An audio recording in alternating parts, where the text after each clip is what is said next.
नर्मदे हर हर हर नर्मदे। श्री नर्मदा पुराण मराठी अनुवाद द्वारा लेखिका आदरणीय शोभा वामन जोशी लिखित अनुवादित प्रसाद प्रकाशन पुणे च्या अंतर्गत श्री नर्मदा पुराण या ग्रंथाचं अभिवाचन जबलपूर कुशावर्तेश्वर मंदिर जिलेरी घाट येथे मी संदीप प्रकाश परांजपे द्वारा मैया चातुर्मासाच्या निमित्ताने करून घेत आहे। नर्मदा मैया आज काल 48 पर्यंत 48 ना सायन्ससाठी 42 नाही ना 48 पर्यंत अध्याय 48 पर्यंत अध्याय झाले होते। आज 49 पासन है ना। तत्पूर्वी आपण नर्मदा अष्टकाचा पाठ करायचा आहे। नर्मदे हर हर हर नर्मदे।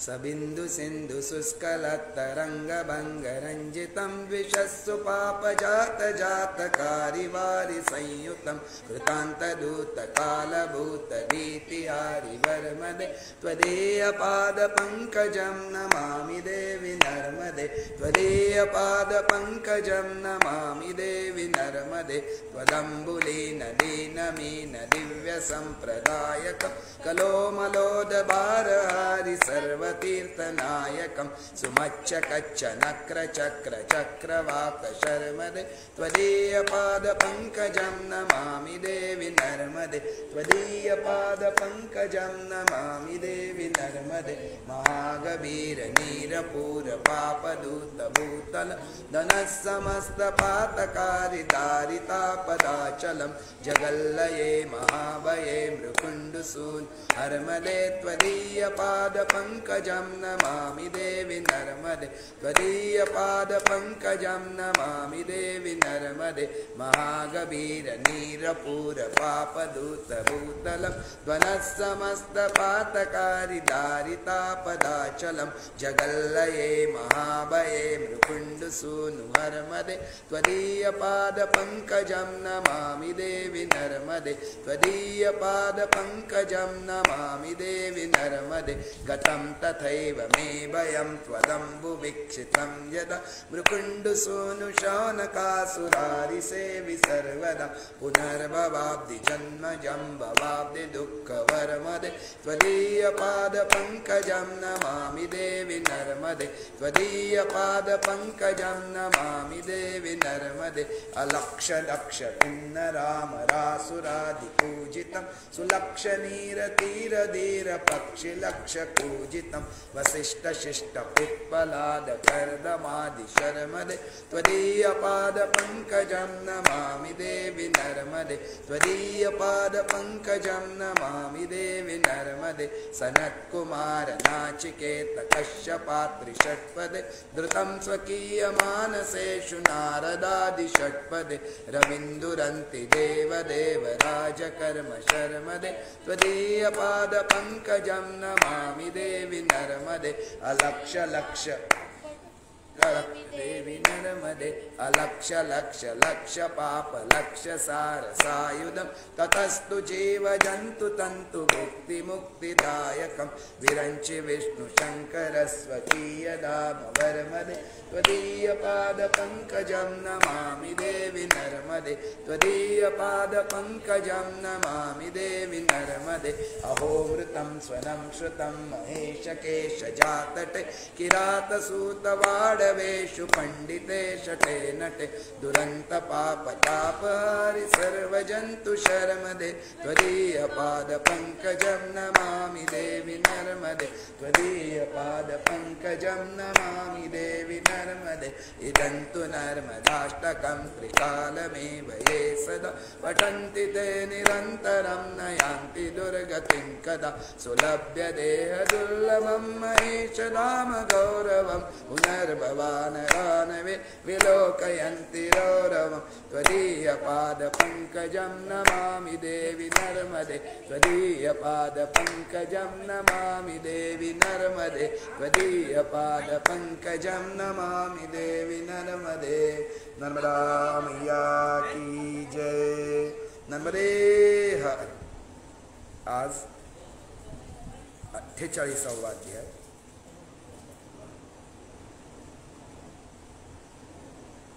- 49व्या अध्यायापासून सॉरी।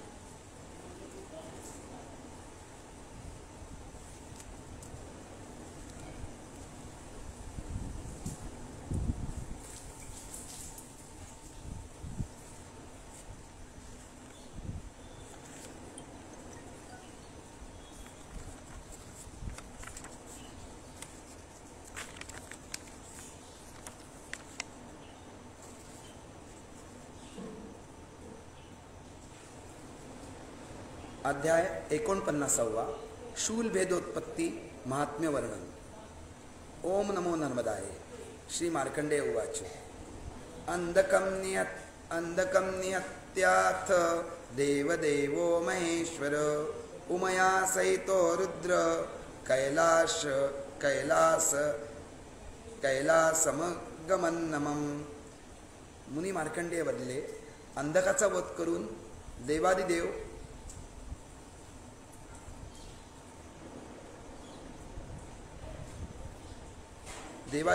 महेश्वर श्री रुद्रदेव उमादेवीसह कैलासावर पोचले। तेथे आल्यावर प्रसन्न व संतुष्ट श्री ब्रह्मदेव इंद्रदेव आदी देवांनी पार्वतीपती श्री शंकराला नमस्कार केला। ईश्वर बदले, सर्व देवांनो स्वस्थ बसा। हे पितामह, सर्व देवांच्या सुखासाठी मी या दानवाला मारले। शुभव्रत, तप, जप आदी मध्ये रथ दानवाला मारण्याने माझे त्रिशूळ निर्मळ होत नाही। हे चतुर्मुख, मी उत्तम तीर्थयात्रा करू इच्छितो। तुम्ही सर्व माझ्याबरोबर चला। सर्वप्रथम देवादिदेव प्रभास क्षेत्री पोचले। हे राजा, प्रभास आदी गंगासागरच्या मध्यभागी स्थित सर्व तीर्थात स्नान करून ही निर्मळता प्राप्त झाली नाही। तेव्हा ते देवांसह नर्मदा तटी गेले। व्रतप्रेमी श्री शंकरांनी देवासह उत्तर व दक्षिण तटावर स्नान केले। तिथून श्री नर्मदाच्या दक्षिण तटी पर्वतावर स्थित भृगुतीर्थावर गेले। श्री महादेवाने भ्रमण करून थकल्यानंतर सर्व देवांसह तिथेच विश्रांती घेतली। ते स्थान सर्व देवांना मनोहर वाटल्यामुळे ते विशिष्ट स्थान मानून देव श्री महेश्वर तेथेच स्थित झाले। तेथे श्री शंकराने स्वतःचे त्रिशूळ पर्वतात भेदल्यामुळे पृथ्वीतल भिन्न झाले। तोच हा त्रिशूळ तसेच त्रिशूळ सर्वत्र निर्मळ तथा निर्लेप झाले। यत्किंचितही लेप दृष्टिगोचर नव्हता। तेव्हा देवांद्वारा आवाहन केलेली महापुण्यशालिनी सरस्वती नदी त्या पर्वतातून प्रगट झाली। त्रिवेणी संगमाप्रमाणे तिथे दुसरा शुभ्र सरस्वती संगम तयार झाला। इथे साक्षात श्री ब्रह्मदेवाने श्रेष्ठ ब्रह्मेश लिंगाची स्थापना केली।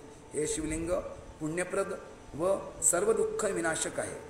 त्यांच्या दक्षिणेकडे स्वतः जनार्दन श्री विष्णू निवास करतात। तसेच त्यांच्या चरणाग्र भागात गंगा निवास करते। कुंडाच्या मध्यभागी स्थित जलाचा अन्य कोणताही मार्ग नाही। श्री शंकराने शूलाग्राने रेष ओढली तेव्हा ते जल वाढले आणि महानदी श्री नर्मदेकडे गेले। हे महापुण्यदायी जयलिंग चक्रतीर्थ आहे। त्या शूलवेद तीर्थात श्री शिवाने विधिपूर्वक स्नान केले। स्नान केल्यावर श्री शंकराने स्वतःला शुद्ध तसेच निर्मळ झाल्याचे मानले। त्याच्या उत्तरेला स्वतः देवादिदेव जगद्गुरु शूलपाणी भगवान श्री शंकर प्रतिष्ठित आहे। ते तीर्थ सर्व तीर्थात परमश्रेष्ठ तसेच सर्व देवमय आहे। ते सर्व पापहारी तसेच सर्व दुःखहारी पुण्यप्रद उत्तम तीर्थ आहे। त्या तीर्थात देवादिदेव जगद्गुरु श्री शंकराला प्रतिष्ठापित करून शतरक्षपाल व अष्टविनायकांनाही तेथे नियुक्त केले। 108 रक्षपाल त्यांचे प्रयत्नपूर्वक रक्षण करतात। तो जो श्रद्धारहित तिथे राहू इच्छितो त्याला अनेक विघ्न येतात। कोणी कुटुंब चिंतेत, जर कोणी कृषी कार्यात व्यग्र असतात, कोणी सभायोजनात तर कोणी द्रव्यार्जनात रत असतात, कोणी दिव्यवाद करतात तर कोणी नित्य हिंसापरायण असतात। कोणी परिस्थितीत आसक्त असतात, तर कोणी दुसऱ्याच्या जीवाचे विघातक असतात. काही लोक तीर्थयात्रेत जाऊन काय फायदा असा विचार करतात. क्षुधापीडित भार्या, पुत्र, नोकरी, प्रेम आदी मोहपाशात मानवांना देवगुण गुंतवतात. पापासक्त मनुष्याला तिथे स्नान प्राप्त होत नाही. देवांचे अनुचर सदैव त्या तीर्थाची रक्षा करतात. ते पवित्र आचरणवाले पुण्यात्मा धन्य आहेत, ज्यांना सरस्वती, भोगवती, विशेषतः देव नदीत गंगास्नान मिळते. त्रिवेणीतील गंगा यमुना संगमाप्रमाणे हा संगम पुण्यदायी आहे. ते तीर्थ पाहून सर्व देव प्रसन्नचित्त झाले. ते सर्व श्री शंकराजवळ जाऊन उत्तम वर्णन करू लागले. हे देवेश, हे श्रेष्ठ तीर्थ गया तीर्थासम नाही. हे तीर्थ अत्यंत गुप्त व परम पुण्यदायी आहे. असे तीर्थ न झाले न होईल. इंद्रदेवादी तसेच अप्सरागण, यक्ष, किन्नर, गंधर्व, दिक्पाल, लोकपालांनी सुद्धा सर्व सुरासुर गणांनी, सर्व तीर्थसिद्धांनी, नागांनी नृत्य, गीत तसेच स्तोत्रांनी शूलपाणी श्री महेश्वर विधिपूर्वक पूजित होऊन इथे प्रतिष्ठित झाले.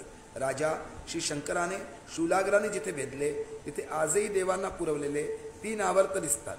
हे श्रेष्ठ जेथून महाध्वनी येतो तेथून महाध्वनी येतो असे 3 श्रेष्ठ कुंड आहेत. ते सर्व पापविनाशक, दुःखनाशक आहे. त्या तीर्थात उपवास परायण मनुष्याने स्नान केल्यास दीक्षारहित, मंत्ररहित असूनही तो 1 वर्षाच्या पापापासून मुक्त होतो. जे 5 मंत्रांनी विधिपूर्वक स्नान करतात ते वेदोक्त सद्योजातम वामदेवाय नमो अघोरेथ्य तत्पुरुषाय विद्महे ईशानम सर्वविद्यानाम या 5 मंत्रांनी किंवा दशाक्षर मंत्राने किंवा ओम नमः शिवाय किंवा षडाक्षर ओम नमः शिवाय या षडाक्षर मंत्राने किंवा 3 अक्षर मंत्राने उच्चारणपूर्वक स्नान करतात. त्या तीर्थात श्री ब्रह्मा, विष्णू, श्री महेश या 3 देवांचे ध्यान करून स्नान करावे. ओम नमो भगवते वासुदेवाय हा ओम नमो भगवते शिवाय हा दशाक्षर मंत्र जपून जे जलप्राशन करतात ते श्रेष्ठ लोकात जातात, जिथे देव श्री महादेव निवास करतात. केदार क्षेत्र आणि रुद्रकुंडात जलप्राशनाचा तसाच महिमा आहे. पंचरेफयुक्त मंत्र ओम त्र्यंबकम यजामहे सुगंधिम पुष्टिवर्धनम उर्वारुकम यवंदनात् मृत्योर्मुक्षीयमामृतात आणि शकार मंत्र ओंकार मिश्रित व सुरपूजित असून उल्लेखनीय आहे. तो जितेंद्रिय शूलभेद तीर्थात विधिपूर्वक स्नान करून तीळमिश्रित जलाने पितृदेवाचे तर्पण करतो. त्याच्या कुळातील आधीच्या 10 पिढ्या आणि नंतरच्या 10 पिढ्या तरतात. गया आदी पंचस्थानी श्राद्ध केल्यावर जे फळ मिळते ते शूलभेद तीर्थक्षेत्री निसंशय मिळते. जो भक्तिभावाने विधिपूर्वक दान करतो त्याचे पुण्यफल प्राप्त पितृकार्यात गयाशिराप्रमाणे पुण्यप्रद असते. ज्याप्रमाणे पितृकार्यात गयाशीर पुण्यदायक आहे त्याचप्रमाणे स्नान, दान, तर्पण आदी कार्यात शूलभेद तीर्थ पुण्यप्रद मानले जाते. तिथे भक्तिभावाने सुवर्ण गाय, जमीन, तीळ दान करावे. तसे क्षत्रियाने आसन, पादत्राणे, शय्यासन, सुंदर श्रेष्ठ घोडे, वस्त्रजोडी, अन्न सामग्रीसह घर, दोरखंडयुक्त नांगर, नांगरलेली जमीन इत्यादी वेद पारंगत विद्वानाला द्यावे. वेद पठन करणाऱ्या श्रेष्ठ कुलोत्पन्न, पवित्र, जितेंद्रिय, दंभहीन कर्मकांड करणाऱ्या विद्वान ब्राह्मणाला दिलेले प्रत्येक दान 13 दिवसात 13 पट होते. हा स्कंद पुराणातील रेवाखंडाच्या पूर्व भागातील शूलभेदोत्पत्ती महात्म्य वर्णन नावाचा 49वा अध्याय इथे संपूर्ण झाला. नर्मदे हर, नर्मदे हर, हर हर नर्मदे. अध्याय 50वा अपात्र पात्र परीक्षा व दानादी नियम वर्णन. ओम नमो नर्मदाय. उत्तानपाद उवाच द्विजाश्चक्री दृश्या पूज्या अपूज्या कीदृश्या स्मृता श्राद्धे वैवाहिके कार्ये दाने चैव विशेषता. उत्तानपादाने विचारले, श्राद्ध आणि वैवाहिक कार्यात विशेषत्वाने दानात कसे ब्राह्मण पूजनीय आणि कसे अपूजनीय स्मरावे. जर दैवयोगाने श्राद्ध आदी शास्त्रीय विधीत श्रद्धा असेल तर हे देव आपण सांगा कोणाला दान द्यावे. श्री शंकर म्हणाले, ज्याप्रमाणे लाकडी हत्ती, चामडी मृग आहे त्याचप्रमाणे न शिकलेला ब्राह्मण आहे. ते तिन्ही केवळ नामधारी आहे, कार्यात हे निष्फळ आहे. ज्याप्रमाणे स्त्रियांमध्ये षंड, गायीमध्ये गाय गर्भधारणेच्या दृष्टीने निष्फळ आहे, त्याचप्रमाणे मूर्खाला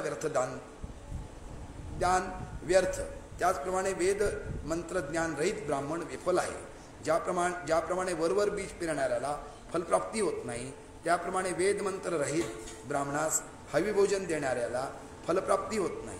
स्त्री संघाने व्रतभंग झालेला ब्रह्मचारी, अभक्षभक्षण करणारा, मित्रद्रोही, मूर्ख, सोमविक्रे, परनिंदक, मातापिता व गुरूंचा त्याग करणारा, ब्राह्मण निंदक, कर्मचांडाळ ब्राह्मण त्याजावा, कुलक्षणी नखाचा शूद्र, चोर, सावकार, व्याभिचारी विधवेचा पुत्र, निंदित महादान स्वीकारणारा, आत्महत्येस उद्युक्त, वेतन घेऊन अध्यापन करणारा अज्ञानी, नपुंसक, कन्या दूषित करणारा, निंदनीय स्वभावाचा, अशा सर्व ब्राह्मणांचा विचार करून प्रयत्नपूर्वक त्याग केला पाहिजे. दान घेऊन जो व्यापार करतो त्यास दान देऊ नये. त्याला दिलेले दान व्यर्थ असते.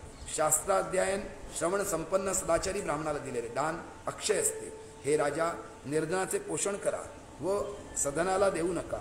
व्याधीग्रस्ताला औषध हितकर आहे. निरोगी माणसाला औषधाचे काय प्रयोजन? उत्तानपादाने विचारले, या बाबतीत कसा विधी आहे? तीर्थश्राद्धाची काय क्रिया आहे? तसेच दान देण्यासंबंधी हे शंकर, आपण मला सर्व कथन करावे. ईश्वर बदले शुचिरभूतनी पवित्र होऊन भावभक्तीने घरी श्राद्ध करावे. गुरुदक्षिणा करून, भोजन देऊन, मौन धारण करून, सीमांतापर्यंत त्यांना अनुसरून त्यांच्या पाठोपाठ चालत जावे. सीमोल्लंघन करू नये. त्यानंतर शूलभेद तीर्थाला जाऊन यथाविधी स्नान करावे. जो क्रमशः हव्यकव्य आदी पंचस्थानी देव पितृ कार्य करतो, खीर, मध, तुपाने पुण्यदान करतो, त्याचे पितृगण अनेक वर्ष तृप्त राहतात. जो अक्षत, बोर, बेल, इंगुरी फल, मध व तुपाने पिंडदान करतो, त्याचे पितृगण 17 वर्ष तृप्त राहतात. या तीर्थात तो सुद्धा निसंशय पूर्वोक्त फल प्राप्त करतो. जो प्रयत्नपूर्वक ब्राह्मणांना पादत्राणे देतो, तो निसंशय घोड्यावर आढळून होऊन स्वर्ग प्राप्त करतो. जो सत्पात्र विद्वान ब्राह्मणाला शय्यासन, घोडा तसेच विशेषतः छत्री देतो, जो विमानात चढून अप्सरांनी घेरला जाऊन स्वर्ग प्राप्त करतो, तो सप्तान्नयुक्त घर दान करतो, तो स्वेच्छेने माझ्या शिवलोकात सुवर्ण भवनात निवास करतो. जो वस्त्राच्छादित सवत्स तीळ निर्मित गाय किंवा तिळासह श्रेष्ठ गाय देतो, तो प्रलयपर्यंत स्वर्गात निवास करतो. घरी, वनात अथवा तीर्थमार्गात जो सत्पात्रीला जल अन्न देतो, तो यमलोक पाहत नाही. सर्व दानांचे फल तो प्राप्त करतो. जलदान, अन्नदान व अभयदानही करावे. अन्नदानाहून महान अन्य कोणते दान न पूर्वी होते न भविष्यात असेल.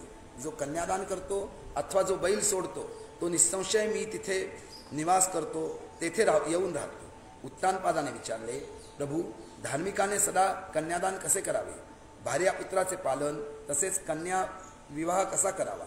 हे देवेश, मी विचारतो की कोणाला कन्या देऊ नये. देव कोणाला कन्या द्यावी? कोणाला दिलेले वचन दान अक्षय असते. दान स्वरूप उत्तम, मध्यम, अधम कसे होते आणि रजोगुणी, तमोगुणी तसेच कल्याणकारी सात्विक कसा असतो ते सांगावे. ईश्वर बदले सर्व दानात कन्यादान श्रेष्ठ आहे. जो भक्तिभावाने स्वकन्येजवळ जाऊन कुलीन, सुंदर, गुणी विद्वानाला श्रेष्ठ लग्नात शुभमुहूर्तावर सालंकृत देतो, तसेच या कन्यादान समयी स्वशक्तीनुसार घोडे, हत्ती, वस्त्र देतो, त्याचा निवास दुःखरहित उत्तम लोकात होतो. ज्याने स्वप्राणाहून अत्यंत प्रिय कन्या दान केली, त्याने चराचर त्रैलोक्य दिले. जो कन्यारूपी धन झाल्यावरही कन्येच्या पित्याकडून धनाची अपेक्षा करतो, तो कर्माने चांडाळ आहे आणि मरणोत्तर लाकडे फोडणारा किडा होतो. अथवा जो कन्येकरता धन प्राप्त झाल्यावरही कन्या विक्रयार्थ अजून धन मागतो, तो कर्माने चांडाळ असून मरणोत्तर अधम गती प्राप्त होतो. त्या पुरुषाच्या घरात जिभेच्या चंचलतेमुळे कोणत्याही प्रकारे जो खातो पितो, तो चांद्रायणाने किंवा तप्तकृच्छाने पुन्हा शुद्ध होतो. उत्तानपादाने प्रश्न केला, ज्याच्या घरी धन नाही, केवळ कन्याच आहे, त्या कारणास्तव त्या पुरुषाने याचना केली नाही, तर कन्येचा विवाह कसा होईल? ईश्वर बदले, हे राजा, धनाशिवाय कन्येचे नाव घेऊन कन्येचा विवाह संस्कार केल्यास तो दोषजनक नाही. जे जवळ जाऊन दान दिले जाते ते उत्तम दान आहे. युगांत होतो, पण त्या दानाचा अंत होत नाही. जवळ जाऊन दिलेले दान उत्तम, बोलावून दिलेले दान मध्यम व मागितल्यावर दिलेले दान साधारण असते. द्या द्या असे वारंवार सांगितल्यावर दिलेले दान निकृष्ट आहे. ज्याप्रमाणे दगड बांधून टाकल्यावर दोन्ही बुडतात, त्याप्रमाणे अपात्र दिलेले दान नष्ट होते, सफल होत नाही. म्हणून असमर्थाला दान देऊ नये. असमर्थाला दिलेले दान देणारा घेणारा दोघांचे अधपतन करते. समर्थ स्वतःला तसेच देणाऱ्यालाही जलातील शुष्का काष्ठाप्रमाणे तारतो. नौके समान विद्वान ब्राह्मण भवसागर पार करून श्रेष्ठ तटावर जातो. जो अग्निहोत्री ब्राह्मण धर्मभ्रष्टांकडून दान स्वीकारतो तो जन्मात धर्मभ्रष्टांसमान जाऊन मरणोत्तर कुत्रा होतो आणि त्या अग्निहोत्री ब्राह्मणाला व्यर्थ दुःख प्राप्त होते. नीचाचे गुप्तकार्य सुद्धा निंदित आहे. तो भोजन देणे योग्य नाही. न मरता तो अग्नीत जळल्याप्रमाणे वेदना भोगतो. लज्जावश उदारतेच्या लोभाने शिवाय उपकारार्थ नोकराला दिलेले दान ही निष्फळ ठरते. हा स्कंद पुराणातील रेवाखंडाच्या पूर्वभागातील पात्र परीक्षा व दानादी नियम वर्णन नावाचा 50वा अध्याय इथे पूर्ण झाला. नर्मदे हर नर्मदे हर हर हर नर्मदे. अध्याय 51. दान धर्म प्रशंसा वर्णन. ओम नमो नर्मदाय. उत्तानपाद उवाच. काले तक्रियते कस्मिन् शाद्वं दानं तथेश्वर यात्रा तत्र प्रकर्तव्या तिथो यस्या वदाशुत्तत. उत्तानपादाने विचारले, हे ईश्वर, कोणत्या वेळी ते श्राद्ध व श्रद्धापूर्वक दान करावे आणि कोणत्या तिथीला त्या निमित्ताने यात्रा करावी हेही सांगावे. ईश्वर बदले, जसे सर्व इच्छा पूर्ण करणारे पुण्यदायक पितृतीर्थ आहे तसे शूलभेद तीर्थ स्नान दान तर्पण केल्यास पुण्यदायी आहे. विशेषतः सर्व युगांच्या मुख्य तिथीला श्राद्ध करावे.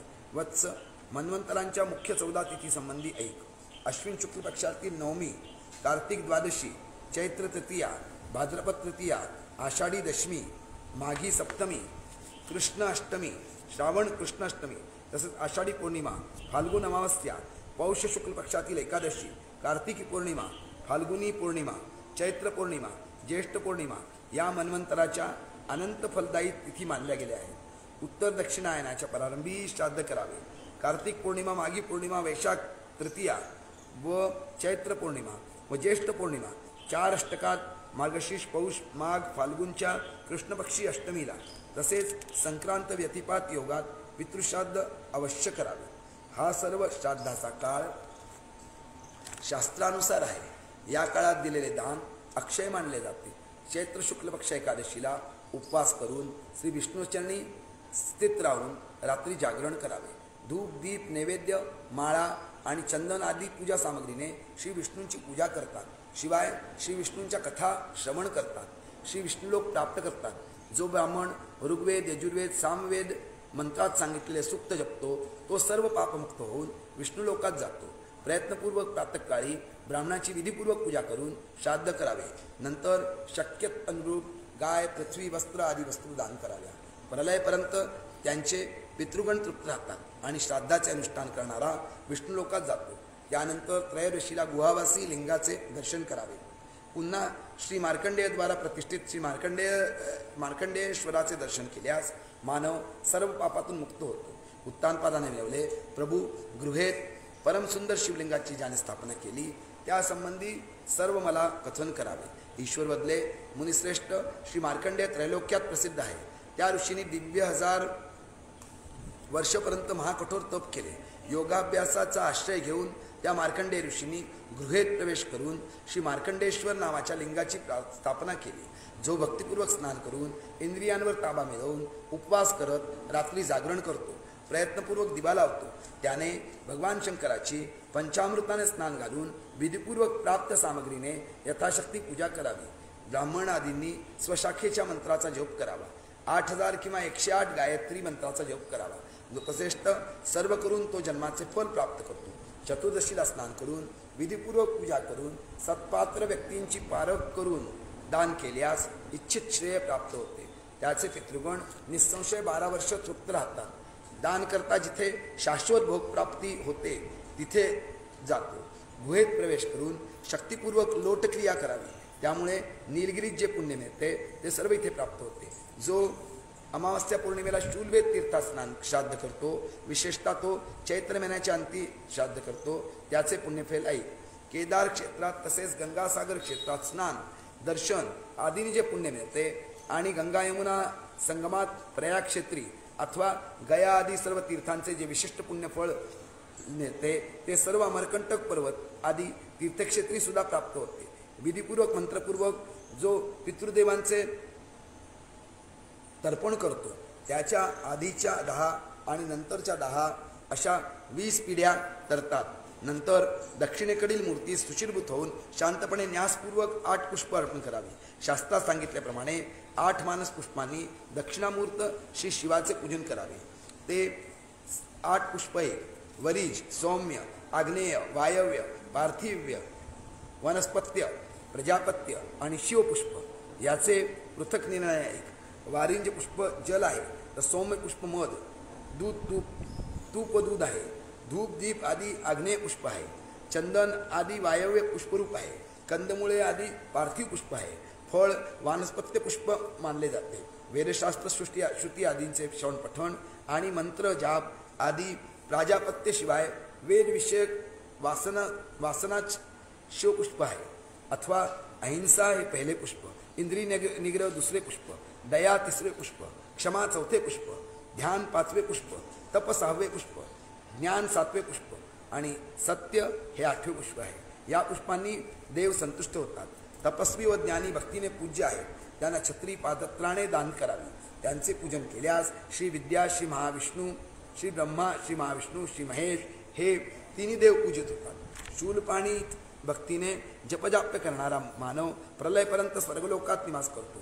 पंचामृत, पंचगव्य, गोमय, गोमूत्र, गोधूत, गोधृत, गोदुग्ध, गोदधी, यक्षकर्दम, कुंकू, अगरबत्ती, कस्तुरी, कापूर, चंदन, श्रीखंड तसेच नाना प्रकारच्या फुलांनी जे मानव श्री शंकराची पूजा करतात, रात्री दीपदान करून जागरण करतात, धूप दीप नैवेद्य देऊन कथापुराणाचे श्रवण पठण करतात, तिथे बसून श्रीसूक्त, पुरुषसूक्त, पवमान सूक्ताचा जप तसेच वेदोक्त मंत्र आणि श्री रुद्र वा बहुरूपात श्री शंकराची पूजा ध्यान करतात. त्यामुळे भगवान प्रसन्न होतात. ब्राह्मणाचे भक्तिभावाने पूजन करावे. तो जो त्यांना पूजित करून प्रणाम करून नानाविध भोजनाने तृप्त करावे. तो शिवलोकात पूजित होतो. जो ऋग्वेदाचे अग्निमेळे पुरोहितम आदी मंत्राचा जप करतो आणि जो यजुर्वेदी भक्तिपूर्वक रुद्रसूक्त, पुरुषसूक्त, शुक्रदेवाचे सूक्त, श्लोकाध्याय, इशेष्टोजेत्वा आदी मंत्राचा जप करतो आणि जो चतुर्वेदी भक्तिपूर्वक रुद्रसूक्त, पुरुषसूक्त, शुक्रदेवाचे सूक्त, श्लोकाध्याय, इशेत्वोर्जेत्वा आदी मंत्रसमूह, ज्योतिर्ब्राह्मण, गायत्री सूक्त, मधुब्राह्मण, मंडल ब्राह्मण हे जपयोग्य जपतो. तसेच जो सामवेदी देवव्रत, वामदेव्य, पुरुषऋषभ आणि बृहद्रथंतर आदी सूक्ताचा भक्तिपूर्वक जप करतो, तो मानव श्री महेश्वर देवाच्या निवासस्थळी जातो. या तीर्थात जो पादक्षालन आणि अभ्यंग स्नान करतो त्याला भक्तिपूर्वक गोदानाचे फळ पुण्य या क्षेत्री निसंशय प्राप्त होतो. तिथे पुत्र मधुर खीर घेऊन आदी ब्राह्मणाला भोजन देतो, त्याला एक ब्राह्मणाला भोजन दिल्यावर करोड ब्राह्मणाचे फळ होते. तिथे जो तिथे मधुर खीर आणि भोजन ब्राह्मणाला देतो त्याला एक ब्राह्मणाला भोजन दिल्यानंतर करोड ब्राह्मण भोजन दिल्याचे पुण्य मिळते. जो तिथे उत्तम ब्राह्मणाला सुवर्ण, चांदी, वस्त्र आदी भक्तीने देतो त्याने देव, मनुष्य व पितृगणाला तृप्त केले असे समजावे. जो मानव इथे चंद्रसूर्य ग्रहणात भक्तिपूर्वक स्नान करतो, देवपूजा विशेषतः जपहोम करतो, वेदशास्त्र पारंगत योग्य ब्राह्मणाला यथाशक्ती दान देतो आणि जो अश्वरथ, रथी, वाहन आणि पुरुष तुला व गाडी सप्तधान्याने भरून देतो, जो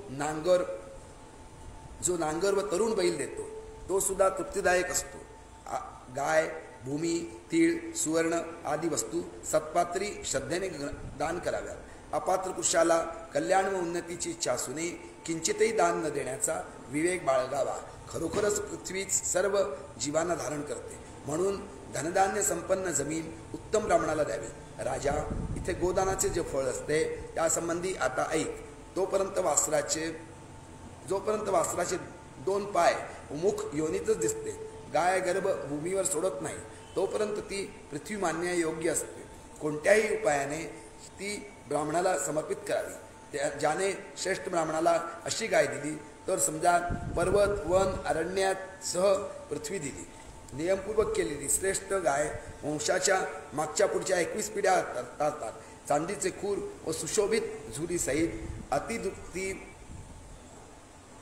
गाय जो पुण्यात्मा सूर्यचंद्र ग्रहणात योग ब्राह्मणाला भक्तीने देतो, शेकडो वर्ष त्याच्या पुण्याची संख्याही जाणता येत नाही. हे राजा, सर्व दान मोजता येते, पण सूर्यचंद्र ग्रहणात केलेल्या दानाची संख्या तर अगणित आहे. राजा, जिथे गाय आहे तिथे निस्संदेह सर्व तीर्थे आहे. जो मानव त्या तीर्थांचे पुनस्मरण करत तिथे जातो अथवा तिथेच देहत्याग करतो, तो शंकराला प्रिय अनुचर होतो.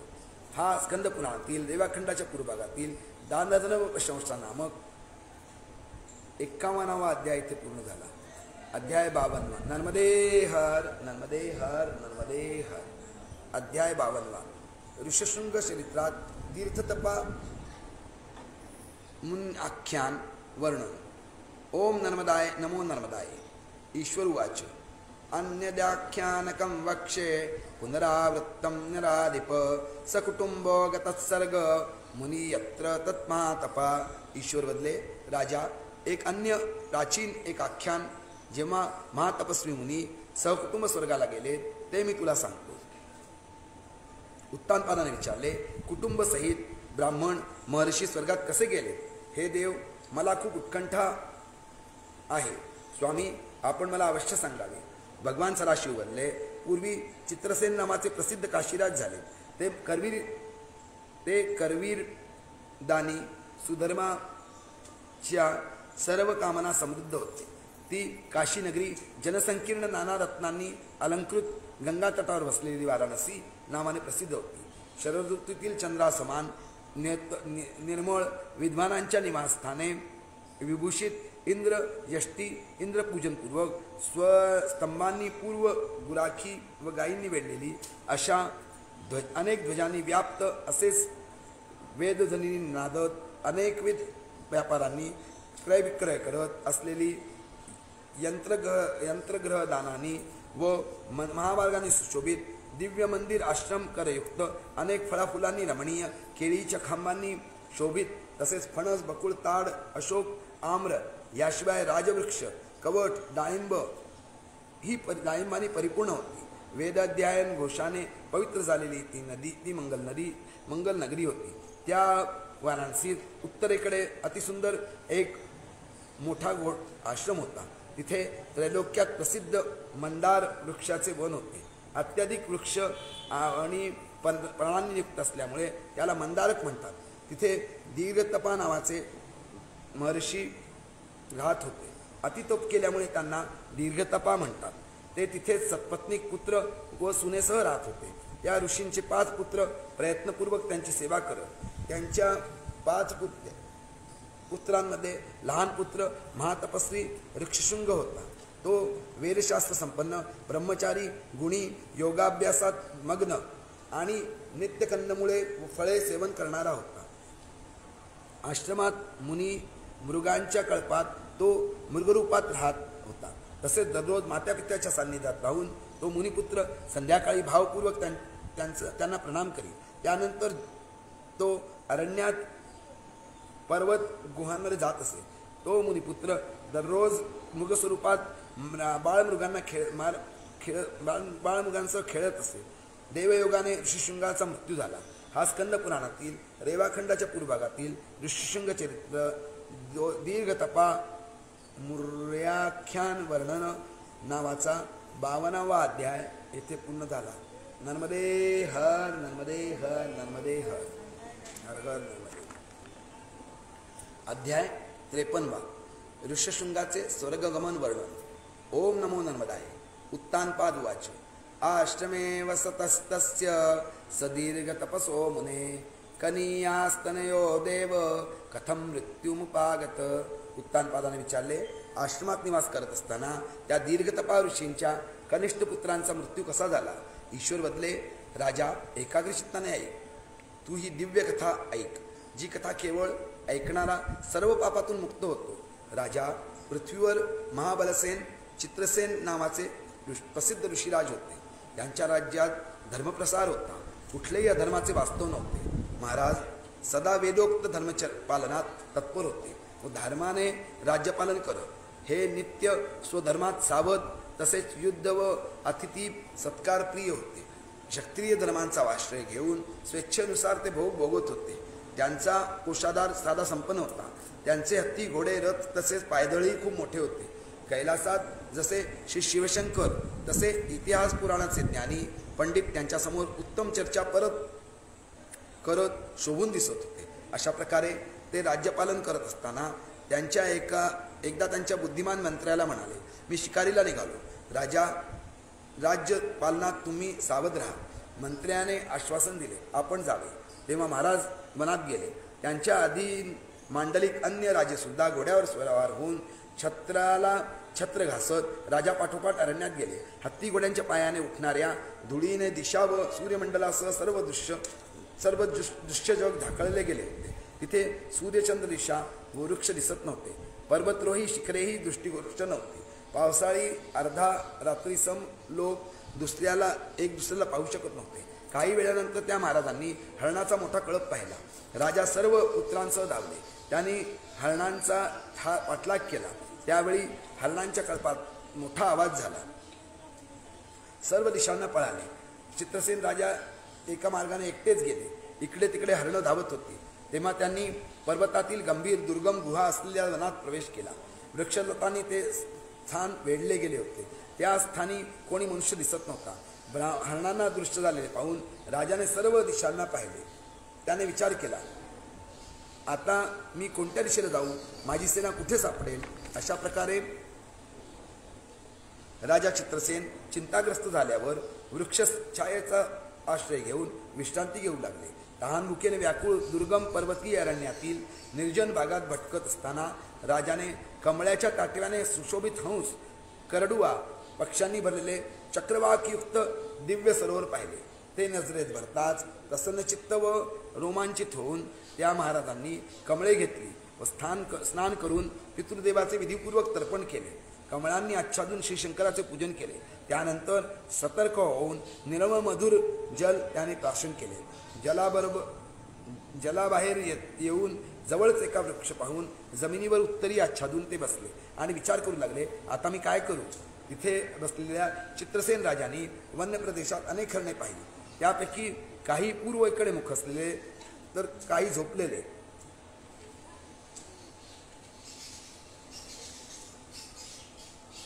तर काही कान ताट करून उभे होते. हरणांच्या मध्यभागी महातपस्वी योगी ऋष्यशृंग स्थित होते. तेव्हा महाराजांनी हरणाला पाहून आहाराचा विचार केला. या हरणापैकी कोणत्या हरणाला मारून मी आपले इच्छाभोजन करू. मृगामांस भक्षण करून मी स्वस्थचित्त होईल. त्यानंतर प्रयत्नपूर्वक मार्ग शोधून वाराणसीला जाईल. जेव्हा राजाने वृक्षलतांच्या साह्याने बसल्या स्थितीत विचार करून हाती धनुष्यबाण घेऊन शरस्नान केले. तिकडे खूप हरणे होती. ती जिकडे तिकडे त्यांनी बाण भरला. त्या हरणांमध्ये ते महातपसी ऋषशृंग नावाने विद्ध झाले. ही सर्व हरणे घाबरून मोठ्याने आवाज करत तिथून निघून गेली.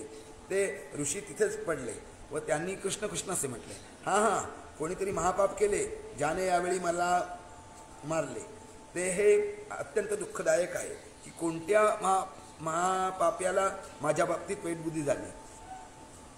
हरणांच्या मागे राहून मी कोणालाही काही त्रास देत नाही. ती मनुष्यवाणी ऐकून महाराज आश्चर्यचकित झाले. तेव्हा तिथे त्वरित जाऊन त्यांनी ब्रह्मदेवाने संपन्न ब्राह्मणाला पाहिले. माझ्याकडून आज मोठे पाप घडले, त्यामुळे आज ब्राह्मणाचा वध झाला. भीमसेन चित्रसेन राजांनी व्यक्त केले, महात्मा, इच्छा नसतानाही केवळ हरणाचा भ्रम झाल्यामुळे आपण माझ्याकडून मारले गेलात. माझ्या महापापामुळे मी माझे शरीर जाळू इच्छितो, कारण जाणतेपणी वा अजाणतेपणी केलेले सर्व पाप ब्रह्महत्ये समान नसते. त्यामुळे आत्मदाह व्यतिरिक्त अन्य उपाय माझ्या दृष्टीने प्राप्त ब्रह्महत्येच्या शुद्धीसाठी संभव नाही. ऋषशृंगाने समजावले, पण तुमच्या आत्मदहनानेही कोणतीही सिद्धी तुम्हाला प्राप्त होणार नाही. या विपरीत मी मेल्यावर माझे वृद्ध माता पिता, तपस्वी भाऊ व त्यांच्या पत्नी हे सर्व मरतील. मी मेल्यावर त्या हत्या होतील. तेव्हा तुमची शुद्धी कशी होईल? जर तुम्ही काही करण्याची इच्छा असेल तर तुम्हाला मी एक उपाय सुचवतो, ऐक. चित्रसेन म्हणाले, आपल्या मनात जो उपाय असेल तो आपण मला सांगा. महामुनी, मी सर्व काही महाप्रयत्नाने करीन. ऋषिशृंगाने सांगितले, मी तुम्हाला विचारतो की तुम्ही इथे कशा प्रकारे व कोणत्या कारणाने आलात? ब्राह्मण, क्षत्रिय, वैश्य, शूद्रापैकी तुम्ही कोण आहात? चित्रसेन उत्तरले, महामुनी, मी शूद्र नाही, वैश्य नाही, ब्राह्मणही नाही, तसाच अंत्यजही नाही. ब्राह्मण श्रेष्ठ, मी क्षत्रिय आहे, मी धर्मज्ञ कृतज्ञ आहे, मी सर्वांच्या हितात मग्न असतो. इच्छा नसतानाही माझ्याकडून हे पातक घडले, त्याची शुद्धी कशी होईल? ऋषिशृंगाने अभिव्यक्त केले, तुम्ही मला घेऊन आश्रमात चला, जिथे माझे माता पिता आहे. त्यांना तुम्ही त्यांच्या पुत्राला मारणारा व्याकुळ दुःखी आहात असे निवेदन करा. ते मला पाहून तुमच्यावर दया करतील आणि तसा उपाय सांगतील, त्यामुळे शांती होईल. हे श्रेष्ठ महाराजा, त्यांचे बोलणे ऐकून त्या ब्राह्मणाला खांद्यावर घेऊन राजा चित्रसेन आश्रमाजवळ गेले. त्या ब्राह्मणाला ठेवून येऊन जाताना जेव्हा ते थकत होते तेव्हा पुन्हा पुन्हा विश्रांती घेत होते. त्यावेळी महाराजाने त्या ब्राह्मणाला बेशुद्ध झालेले पाहिले. तसेच त्याच्या इंद्रियांची शक्ती क्षीण होत चालली होती. त्यावेळी चित्रसेन राजाने त्या वृद्ध ब्राह्मणाला वटवृक्षात सावलीत ठेवले आणि वस्त्रांची चोघडी करून त्याला सतत वारा घालू लागले. राजेंद्र, त्या राजाला पाहताच महातपस्वी ऋषिशृंग, जे योगाचे जाणकार होते, ते ध्यानयोगाने पंचत्वात लीन झालेल्या पंचत्वात लीन झाले. विधिवत कर्म करून राजाने त्या ब्राह्मणांवर 10 संस्कार केले. स्नान केल्यावर शोकाने व्याकुळ होऊन महाराज एकसारखा विलाप करू लागले. हा श्री स्कंद पुराणातील रेवाखंडाच्या पूर्व भागातील श्री ऋषशृंग स्वर्गगमन वर्णन नावाचा 53वा अध्याय इथे संपूर्ण झाला. नर्मदे हर, नर्मदे हर, हर हर नर्मदे. अध्याय 54वा, दीर्घतपा मुनीचे स्वर्गारोहण वर्णन. ओम नमो नर्मदाय. ईश्वर उवाच, ततश्वानन्तरं राजा जगमोद्वेगमुत्तमं कथयामि गृहं त्वद्य वाराणस्याम पुन्हा. ईश्वर बदले, त्यानंतर राजाच्या मनात अतिशय भीती निर्माण झाली. मी आज पुन्हा वाराणसीत घरी कसा जाऊ? ब्रह्मत्या समाविष्ट निज शरीर अग्नीत हवन करू अथवा मुनिवचनानुसार त्या आश्रमात जाऊन सर्व निवेदन करू, असा विचार करून ते नृपोत्तम आश्रमाजवळ पोचले व त्या ऋषशृंगाच्या अस्थी घेऊन त्या शुद्धकरण महर्षींच्या दृष्टीमार्गात स्थित झाले. दीर्घतपाबदले, यावे, आपले स्वागत आहे. या आसनावर बसावे. इथे बसल्यावर विष्टरासन असाईल. अर्घ्य सामग्री व मधुकर्क तुम्हाला देतो. राजा चित्रसेनाने, महर्षी, मी आपल्या अर्घ्यायोग्य नाही, मी तर संवाद साधण्यायोग्यही नाही. हरणांच्या कल्पात स्थित आपल्या ब्राह्मण पुत्राला मी मारले. हे ब्राह्मण, पुत्रविद्ध केलेल्याला मला कठोर दंड द्या. महातपस्वी ब्राह्मण ऋषशृंगाला मृगभ्रमाने मी मारले. श्रेष्ठ मुनी, हे जाणून आपण माझ्याशी यथोचित व्यवहार करा.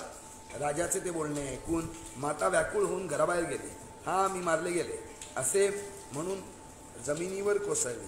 अतिदुःखाने व्याकुळ, पुत्रशोकाने पीडित होऊन विलाप करू लागली. हा पुत्र मला मारले. कुररी पक्षाप्रमाणे माता दीनवाणे विलाप करू लागली. वत्स, तू मला सोडून गेलास, मला तुझा चेहरा दाखव. या मातेचा आदर कर. शास्त्रश्रवण, अध्ययन संपन्न, जपहवनात तत्पर असा तू घराच्या दारात आलेला मी केव्हा पाहिन? लोकोक्ती ऐकली आहे की चंदन अतिशीतल असते, पण पुत्राच्या शरीराचा आलिंगन स्पर्श चंदनापेक्षाही शीतल असतो.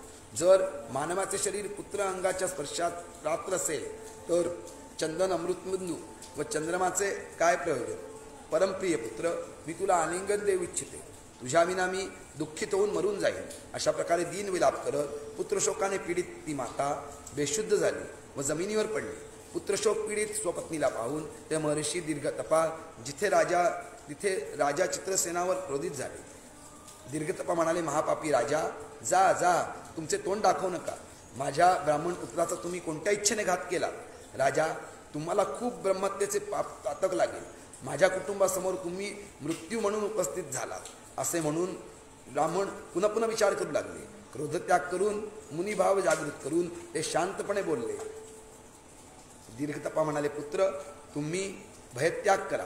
पितृशोकाने पूर्ण व दुःखाने संतप्त होऊन मी तुमच्यापाशी कठोर शब्द बोललो. हे मानद, स्वकर्माने प्रेरित होऊन बुद्धिमान मनुष्यसुद्धा काय क्रिया करतो? बुद्धिमान मनुष्याची बुद्धी निश्चितच पूर्वकर्मांचे अनुसरण करणारी असते. या विधानाने माझा मृत्यूही विहित आहे. तुम्हाला पूर्वी सांगितलेली हत्या निश्चितच होती. ब्राह्मण, क्षत्रिय, वैश्य यापैकी किंवा शूद्र व चांडाळ जातीपैकी तुम्ही कोण आहात? तुम्ही मला सत्य सांगा. तुम्ही ब्राह्मणाला का मारले हेही सांगा. राजा चित्रसेना सांगितले, ब्राह्मण, मी आपल्याला प्रार्थना करतो, मला आपण क्षमा करा. महामुनी, मी ब्राह्मण नाही, वैश्य व शूद्रपुत्रही नाही, तसेच व्याध व अंत्यजी नाही. मी क्षत्रिय आहे. मी काशीचा राजा आहे. हरणांची शिकार करण्यासाठी मी या उत्तम वनात आलो. मी भ्रम झाल्याने मृगरूपी मुनीला मारले आणि यावेळी मी पातकी आपल्या चरणी उपस्थित झालो आहे. ब्राह्मण, मी काय करू? मला काही उपाय सांगा. महर्षी दीर्घतपावरले, एका ब्रह्महत्येतून उद्धार होणे अशक्य आहे. या 11 ब्रह्महत्येतून उद्धार कसा शक्य आहे? नरेश्वर, ऐका. पत्नीसहित 4 पुत्र व माता माझ्यासकट ऋष्यशृंगाच्या कारणाने जिवंत राहू शकणार नाही. राजा, तुम्ही सुलभ उपाय करू शकता. मला कुटुंबसहित अग्नी देऊन अस्थि शूलभेद तीर्थात श्री नर्मदा जलात विसर्जन करावे. श्री नर्मदेच्या तटावर सर्व पापनिविनाशक, सर्व दुःखहारी उत्तम शूलभेद तीर्थ आहे. तिथे तुम्ही शुद्ध होऊन माझ्या अस्थी त्या तीर्थात विसर्जित करा. माझ्या वचनानुसार तुम्ही निसंशय सर्व पापातून मुक्त व्हाल. राजा चित्रसेनाने सांगितले, पूज्य, मला आज्ञा द्या. मी निश्चितच आपले आज्ञेचे पालन करीन. माझे जे काही राज्यकोष, बंधुबांधव आदी असेल ते सर्व आपल्या अधीन आहे. पूज्य ब्राह्मण, मी सर्व आपल्यास देतो. आपण माझ्यावर प्रसन्न व्हावे. राजा या प्रकारे जेव्हा ब्राह्मण व चित्रसेन राजा बरोबर परस्पर बोलत होते त्यावेळी मुनिपत्नीच्या हृदये दुःखी व्याकुळ झाल्यामुळे पुत्रशोकयुक्त तो निर्जीव होऊन धरणीवर पडले. मातेच्या मृत्यूने शोकग्रस्त सर्व पुत्रांनी देहत्याग केला. तेव्हा साऱ्या सुना पतीसह मृत्यूच्या स्वाधीन झाल्या. राजश्रेष्ठ, त्यावेळी मुनीसह सर्व पंचतत्वात विलीन झाले. तेव्हा राजाने त्या आश्रम निवासी सर्व ब्राह्मणांना बोलावून त्यांना त्यातून यथावृत्त निवेदन केले. त्या ऋषींची आज्ञा घेऊन त्या चित्रसेन राजांनी महाप्रयत्नाने लाकडे आणून त्यांचा दाहसंस्कार केला. शिवाय अस्थी गोळ्या केल्या. राजा चित्रसेन ऋष्यशृंग आदीच्या अस्थी घेऊन तीक्ष्ण दक्षिण दिशेकडे निघाले. तेव्हा जेव्हा जाताना चालण्यात असमर्थ होत तेव्हा सावलीचा आश्रय घेऊन ते थांबत व भाराने थकल्यामुळे विश्रांती घेऊन पुन्हा चालायला सुरुवात करत थोड्या अंतरावर अस्थी ठेवून ते सवस्त्र धारण करत ते दक्षिणेकडे चालत निराहार राहून केवळ जल पिऊन श्री नर्मदा तटावर लवकर पोचले. राजाने आपणा आश्रमात स्थित ब्राह्मणांना विचारले, ब्राह्मणो, शूलभेद तीर्थाचा मार्ग आम्हाला सांगा, म्हणजे मी सर्व कार्यात सिद्ध होईल. मुनींनी सांगितले, येथून 1 कोस अंतरावरच श्री नर्मदेच्या दक्षिण तटावर तुम्ही निस्संदेह परमसुंदर तीर्थ पाहाल. राजाने ऋषींच्या सांगण्यावरून त्वरित जाऊन अनेक ब्राह्मणांनी पूर्ण असे ते तीर्थ पाहिले. ते स्थान आज वृक्षलताने संपन्न, बहुरंगी पुष्पांनी शोभायमान, अस्वल सिंहांनी युक्त, तसेच नाना व्रतधारी तेजस्वी ब्राह्मणांना परिपूर्ण होते. काही एक पायावर उभे होते, काही सूर्याकडे दृष्टी लावून होते, काही पायाच्या एका अंगठ्यावर स्थित राहून दुसरा हात वर करून तपस्या करीत होते. काही दिवसातून 1 वेळा भोजन करत होते, तर काही कंदमुळे खाणारे होते, काही 3 रात्री जागरण करणारे, तर काही पराग व्रत करणारे होते, काही चंद्रायण व्रत करत होते, तर काही पक्षपर्यंत उपवास करत होते, काही महिनाभर, तर काही 2 महिने उपवास करत होते, काही योगाभ्यासात मौन होते, तर अन्य परमपदाचे ध्यान करत सुखी होते, काही गळून पडलेली पाने खात होते, तर काही कटुभोजन सेवन करत होते, काही शेवाळे खात होते, तर काही वायुभोजन करत होते, काही गृहस्थाश्रमात स्थित होते, तर काही अग्निहोत्रवाले होते. असे परमशुद्ध वैरागी ब्राह्मण पाहून राजा चित्रसेनांनी गुडघे व शीर जमिनीवर टेकवून नमस्कार करून विचारले, कोणत्या क्षेत्रात हे तीर्थ आहे? तुम्ही सत्य सांगा, त्यामुळे इष्टसिद्धी सफल होईल. ऋषींनी सांगितले, शतधनुष्य अंतर पुढे जा. भृगुतुंग शिखरावर जलपूर्ण निर्मळ विशाल कुंड तुम्हाला दिसेल. वेदपाठकाचे वचन ऐकून ते त्या कुंडाजवळ गेले. त्या तीर्थाचे दर्शन केल्यावर राजा संभ्रमावस्थेत तेथे गेले. त्या राजाने आश्चर्यचकित होऊन पुन्हा पुन्हा चिंतन करणारा आकाशात मांसरहित एक पुररी पक्षाला पाहिले. त्याने साप पकडला होता. त्या आकाशात मांसरहित पक्षी मांस भक्षणार्थ त्याचा पाठलाग करत होते. तेव्हा सर्व मांसांच्या इच्छेने परस्पर भांडत होते. तेव्हा चोचीच्या प्रहाराने मारला गेलेला तो पाण्यात पडला. त्याने प्रथम श्री शंकरांनी शूल प्रहाराने भूभागाला भेदले होते. त्या तीर्थाच्या प्रभावाने तो त्वरित पुरुष झाला. तेव्हा चित्रसेन महाराजांनी विमानात दिव्य रूपधारी पुरुष पाहिला. अप्सरा, गंध, यक्ष त्या स्वर्गाकडे जाणाऱ्याची स्तुती करत होते. अप्सरांकडून स्तुती केली जात असताना तो पुरुष सूर्याच्या वर गेलेला पाहून चित्रसेनांना मोठे आश्चर्य वाटले. ऋषींनी त्या तीर्थाचे जसे महात्म्य सांगितले होते ते निसंशय तसेच आहे. तीर्थाचा अपूर्व प्रभाव पाहून ते रोमांचित झाले. आज माझा दिवस धन्य झाला, ज्यामुळे मी इथे आलो आहे. त्यांनी अस्थिभूमीवर ठेवून विधिपूर्वक स्नान करून तिलमिश्रित जलाने पितृदेवांचे तर्पण केले. त्यानंतर राजाने अस्थि विसर्जन केले. तेव्हा क्षणभर त्यांना पाहून राजा मुखवर करून स्तब्ध झाले. त्यावेळी त्यांनी दिव्य रूप धारण केलेल्या कल्याण स्वरूप दिव्य वस्त्रांनी आच्छादित, दिव्य आभूषणांनी विभूषित त्या सर्वांना पाहिले. दिव्य अप्सरांनी युक्त विविध विमानात ते सर्व वेगवेगळे बसलेले पाहून राजा अतिहर्षित झाले. ऋषी विमानात चढून चित्रसेनाला म्हणाले, प्रिय महाराज चित्रसेन, तुमच्या कृपेने मला अशी दिव्य गती मिळाली. तुम्ही अत्यंत उत्तम कार्य केले आहे. स्वपुत्र सुद्धा पितृगणांसाठी असे कार्य करू शकत नाही. हे प्रिय, माझ्या वचनानुसार तू निष्पाप होशील. राजश्रेष्ठ, तू मनापासून इच्छिलेले सर्व फळ प्राप्त करशील. त्यावेळी बुद्धिमान चित्रसेन राजाला आशीर्वाद देऊन पुत्रासहित दीर्घतपा महर्षी स्वर्गात निघून गेले. हा स्कंद पुराणातील रेवाखंडाच्या पूर्व भागातील दीर्घतपा मुनींचे स्वर्गारोहण वर्णन नावाचा 54वा अध्याय इथे संपूर्ण झाला. नर्मदे हर नर्मदे हर हर हर नर्मदे. अध्याय 55वा काशी राजमोक्ष वर्णन. ओम नमो नर्मदाय. उत्तानपाद उवाच. महात्म्यं तीर्थज्ञं दृष्ट्वा चित्रसेनो नरेश्वर किंचकारक्वं वा वासं किं महारो बभूव. उत्तानपादाने विचारले, राजा चित्रसेनने शूलभेद तीर्थाचे महात्म्य पाहून काय केले? नर्मदे हर नर्मदे हर नर्मदे हर. आज 9व पुष्प 54 पर्यंत अध्याय पूर्ण झालेले नर्मदा पुराणाचे आपल्या.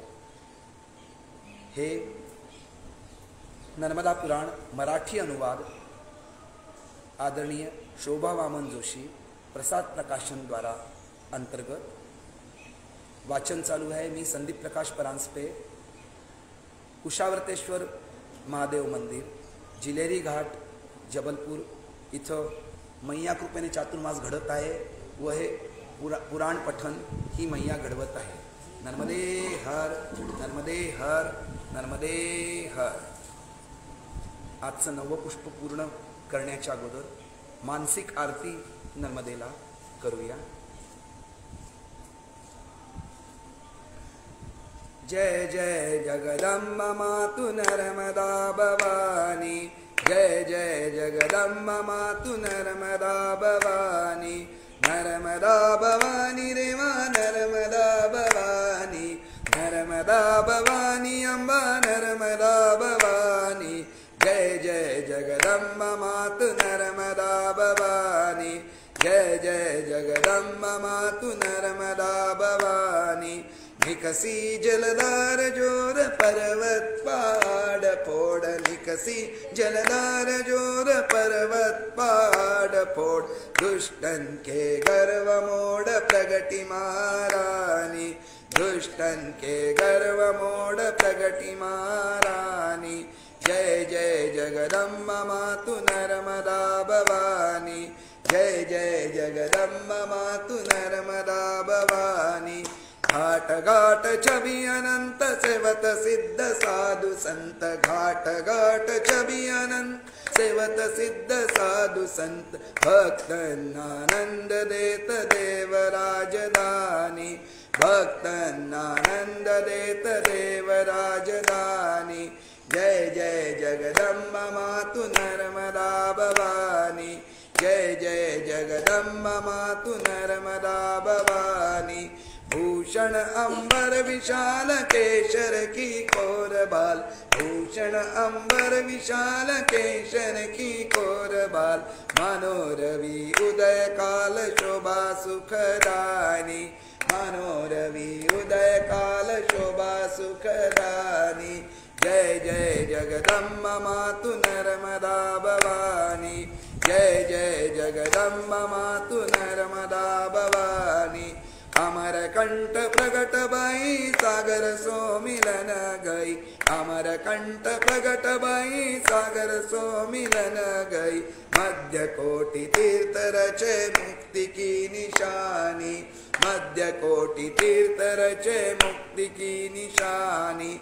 जय जय जगदम्बा मातु नर्मदा भवानी, जय जय जगदम्बा मातु नर्मदा भवानी। ओंकार महिमा पार शूल पाणी दुआधार, ओंकार महिमा पार शूल पाणी दुआधार, शंकर कैलास त्याग बसे संग भवानी, शंकर कैलास त्याग बसे संग भवानी। जय जय जगदम्बा मातु नर्मदा भवानी, जय जय जगदम्बा मातु नर्मदा भवानी। नर्मदा भवानी देवा नर्मदा भवानी, नर्मदा भवानी अय्या नर्मदा भवानी। जय जय जगदम्बा मातु नर्मदा भवानी, जय जय जगदम्बा मातु नर्मदा भवानी, जय जय जगदम्बा मातु नर्मदा भवानी। नर्मदा मैया की जय। नर्मदे हर, नर्मदे हर, हर हर